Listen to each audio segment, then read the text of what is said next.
தளம் போடும்போது இப்படி தான் தளம் போடணும். பார்த்துக்குங்க தளம் எப்படி போடுறாங்கன்னு. முதல்லையே கீழெல்லாம் சிமெண்ட்டு பால் கரைச்சி ஊற்றி அதுக்கு மேலே கலவை போட்டு கலவையை அதுக்கு முன்னாடியே அந்த மால் பிடிக்கணும். மால் பிடிக்கிறதுங்கிறது பார்த்திங்கன்னா இந்த நேரம் வெள்ளை கலரில் டைல்ஸு அந்தந்த 4 மூலைகளுக்குமே இடையிலலாம் அங்கங்கே இந்த மாதிரி மால் பிடிப்பாங்க. மால் பிடிச்சி கரெக்டாக அந்த வாட்டருக்கு கரெக்டாக அந்த இது தளம் போட்டு வருவாங்க. பாருங்கள் எவ்வளோ அழகாக இழுத்துட்டு வர்றாருன்னு. இவர் கை தேர்ந்த மேசன். இவர் பேர் வெங்கடேஷ். கிட்டத்தட்ட ஒரு 10-30 ஆண்டு காலமாக இவர் இந்த என்ன தொழில், இது பேர் என்னென்னா கட்டட தொழில் செஞ்சு வந்துட்டு இருக்கிறாங்க. இப்போ இந்த அக்கா ஹெல்ப்பராக இருந்துட்டு அந்த அக்காவுமே கிட்டத்தட்ட ரொம்ப காலமாக சித்தாள் வேலையிலேருந்து இப்போ மேக்சிமம் எல்லா வேலையும் கற்றுட்டாங்க. 30 வருஷமாக செய்கிறேன்னு தன் அண்ணே சொல்கிறாரு.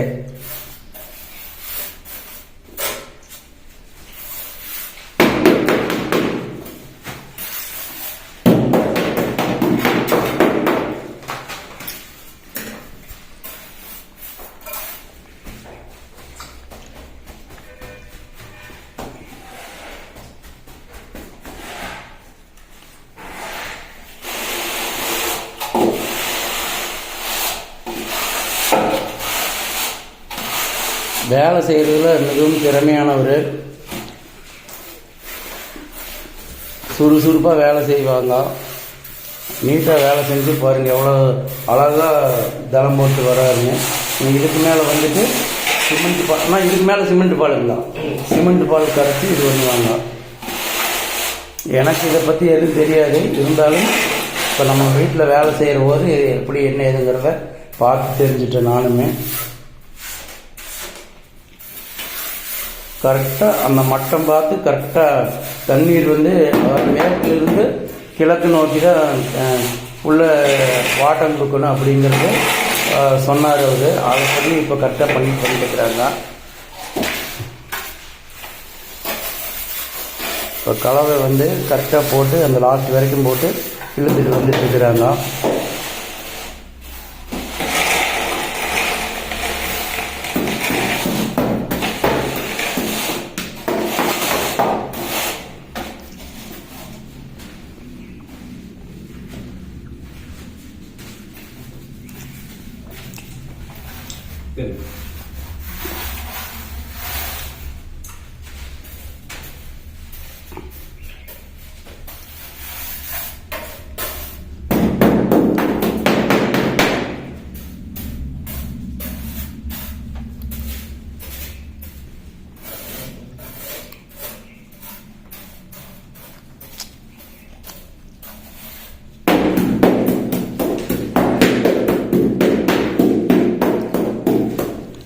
இந்த இடத்துல பாருங்க, இந்த சிமெண்ட் பாலம் முதல்ல உள்ள ஊற்றுனது தனியாக தெரியுது.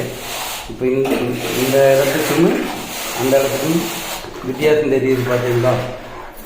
சிமெண்ட் பால் ஊற்றி அதுக்கு மேலே தான் கலவை போட்டோம்னா தான் கீழே நல்லா கிரிப்பாக ஒட்டு அப்படிங்கிறாங்க.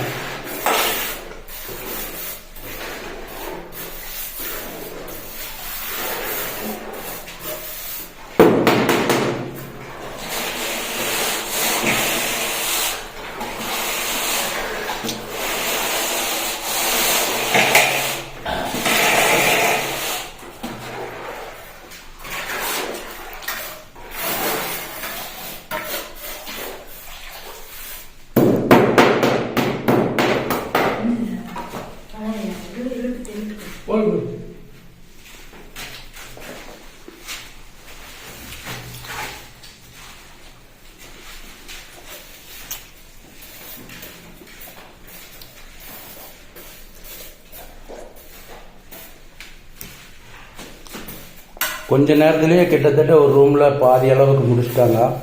அந்தளவுக்கு நல்லா சுறுசுறுப்பாக வேலை செய்கிற மேசனுக்கு நம்ம ஹையர் பண்ணியிருக்கிறோங்கிறதுல நம்மளுக்கு கொஞ்சம் சந்தோஷம். நம்ம வேலைகள்லாம் சீக்கிரமாக நடந்து